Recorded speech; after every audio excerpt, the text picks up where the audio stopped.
예, 이번 추경의 재원의 대부분을 차지하는 것이 사실은 올해 예측되고 있는 초과 세수 53조 3천억입니다. 앞서 맹성교 민주당 간사께서 이 부분에 대해서 문제점을 말씀하셨는데,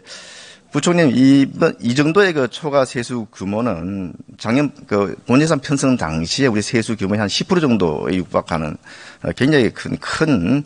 초과 세수인데, 그 이유가 있습니까? 이렇게 주계산 차이가 나는 이유가 있습니까? 예, 가장 큰 이유는 금년에 이제 본예산을 편성할 때 세입 전망을 하면서 소위 말해서 작년에 그렇게 대규모로 초과 세수가 나오는 부분을 충분히 반영하지 못한 상태에서 전망을 했다. 그거는 물론 금년에 예산을 제출한 시점이 작년 이제 8월, 9월 이때이기 때문에 작년 실적을 충분히 감안할 수 없었던 그런 아마 기술적인 한계도 있었을 거고, 두 번째는 무엇보다 중요한 거는 금년에 이제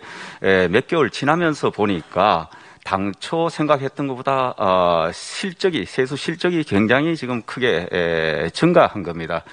참고로 말씀드리면은 법인세 같은 경우에 작년 세수 보다, 그리고 작년에 전망한 것보다 금년 세입으로 지금 현재 한 20조 정도가 더 들어오고 있고, 그 다음에 법인세는 중간 예납 제도가 있습니다. 기왕에 확정된 그 실적에 금년 8월경에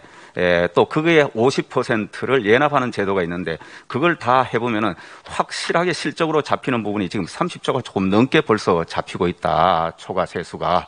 그리고 작년 말 금년 초에 특히 규모가 큰 기업일수록 또 보수 수준이 조금 높은 데일수록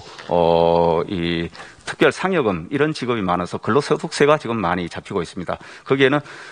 고용 인원의 증가, 그리고 임금 상승 이런 것들이 전반적으로 밑에 깔려 있고, 그래서 거기서 저희들이 금년에 보면 약 한 10조 정도 더 거칠 것으로 이렇게 되고, 현재 5조가 넘게 지금 잡히고 있습니다. 그리고 양도소득세를 금년에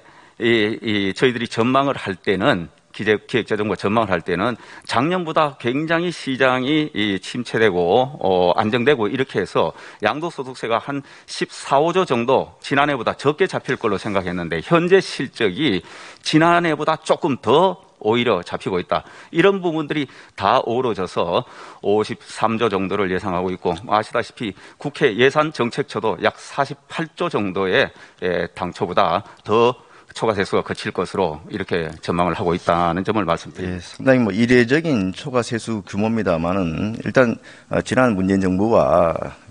지난 정권에서 잘못 추계한 부분도 있고, 사실은 코로나 이후에 급격한 경제 회복도 이렇게 물가 상승 이런 과정에서 예기치 못한 그런 부분이 어우러져서 초과 세수 이렇게 많이 나온 걸로 이해가 되고 있습니다. 이게 1년치 지금은 초과 세수 추정치 아니겠습니까? 일부에서는 1년치 추정치를 가지고 먼저 당겨서 이렇게 세원으로 잡는 게 적절하냐 이런 지적도 있습니다만은,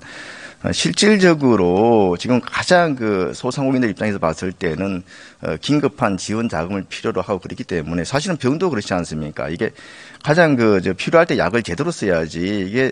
아주 나눠서 쓰다 보면 오히려 내성만 기르고 결국은 병도 못 고치는 그런 것처럼, 초기에 특히 초과 세수분이 거의 확정적으로 지금 예측되는 만큼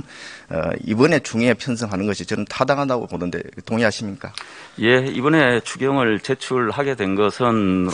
존경하는 여야 의원님들 다 아시다시피 지난 대선 과정에서 양 당이 공히 국민들께 빠른 소상공인 피해 지원이 필요하다, 코로나로 특히 고통을 받고 계시기 때문에, 그리고 사실은 대선 기간 중 또는 대선이 끝나면은 바로 추경 편성에 착수를 해서 이분들에 대해서 지원하자, 이렇게 한 것을 저희들이 반영해서 담았고, 다만 이 소상공인에 대한 지원 이 부분이 한쪽에 소요는 아마 여야 의원님들 간에 큰 이견 없이 저는 공감을 하고 있다 생각합니다. 다만 여기에 재원 조달을 어떻게 할 거냐 관련해서 정부가 가용한 재원, 그리고 또 지금 현재 기왕이 편성되어 있지만 저희들이 최대한 절약하고 변화를 줄 수 있으면 변화를 주고 해서 기존의 예산의 지출 구조 조정을 통해서 좀 마련하고, 그 다음에 나머지 모자라면 이제 국채 발행을 하거나 등등 해야 되는데, 저희들이 3월 최근 실적을 보니까 아까 말씀드린 대로 세수가 굉장히 좋으니까 지난해 큰 폭의 세수 축의 오류가 있었는데 기왕에 국회에 저희들이 제출하고 다시 보고를 드린 이 과정에서 지금 현재 세수 실적을 기초로 해서 금년 세수의 이 증가폭 이 부분을 국회에 보고 드리고 그걸 재원으로 하는 게 맞다. 만약에 이번에 하지 않으면은 7, 8월 또는 9월에 엄청난 세수 오차에 대해서 아마 상당한 질타가 있었을 거다 그렇게 생각합니다. 예, 그래서 차제에 그 내용을 반영해서 제대로 미리미리 정리를 안 해놓으면 나중에 소요철을 세출처를 찾지 못해서 이 불용되거나 이월되는 그런 수가 발생할 가능성이 많기 때문에 저도 부총리님 의견에 동의합니다.